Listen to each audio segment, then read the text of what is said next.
नमस्कार मित्रों, आप सभी का स्वागत है हमारे YouTube चैनल पर। आज हम आपको आषाढ़ मास के कृष्ण पक्ष की एकादशी योगिनी एकादशी की व्रत कथा सुनाएंगे। आप इस चैनल पर नए हैं तो चैनल को सब्सक्राइब करें, अच्छे कमेंट करें।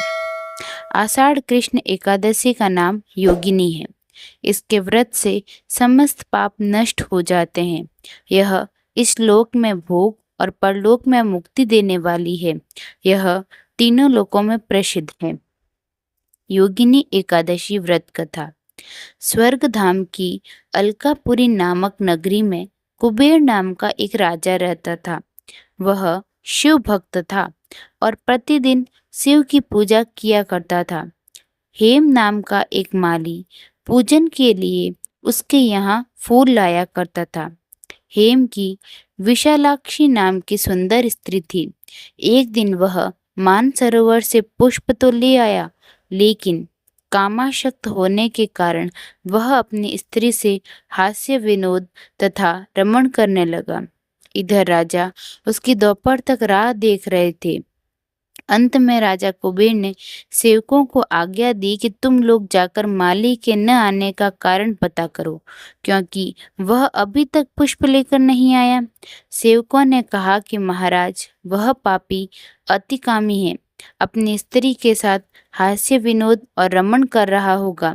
यह सुनकर कुबेर ने क्रोधित होकर उसे बुलाया। हेम माली राजा के भय से कांपता हुआ उपस्थित हुआ।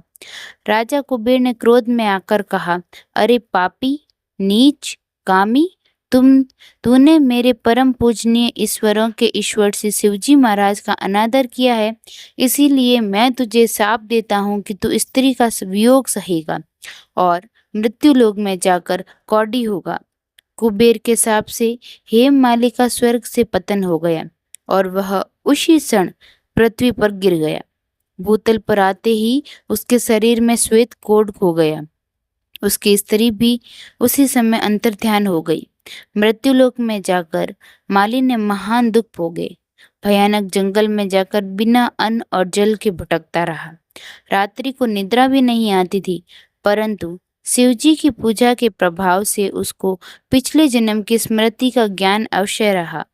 घूमते घूमते एक दिन वह मार्कंडेय ऋषि के आश्रम पहुंच गया, जो ब्रह्मा से भी अधिक वृद्ध थे और जिनका आश्रम ब्रह्मा की सभा के समान लगता था। हेममाली वहां जाकर उनके पैरों में पड़ गया। उसे देखकर मार्कंडेय ऋषि बोले, तुमने ऐसा कौन सा पाप किया है जिसके प्रभाव से यह हालत हो गई? हेममाली ने सारा वृतांत कह सुनाया। यह सुनकर ऋषि बोले, निश्चित ही तूने मेरे सम्मुख सत्य वचन कहे हैं, इसीलिए तेरे उद्धार के लिए मैं एक व्रत बताता हूँ। यदि तू आषाढ़ मास के कृष्ण पक्ष की योगिनी नामक एकादशी का विधि पूर्वक व्रत करेगा तो तेरे सब पाप नष्ट हो जाएंगे। यह सुनकर हेममाली ने अत्यंत प्रसन्न होकर मुनि को साष्टांग प्रणाम किया। मुनि ने उसे स्नेह के साथ उठाया। हेममाली ने मुनि के कथानुसार विधि पूर्वक योगिनी एकादशी का व्रत किया। इस व्रत के प्रभाव से अपने पुराने स्वरूप में आकर वह अपनी स्त्री के साथ सुख पूर्वक रहने लगा। भगवान कृष्ण ने कहा, हे राजन, यह योगिनी एकादशी का व्रत 88,000 ब्राह्मणों का भोजन कराने के बराबर फल देता है।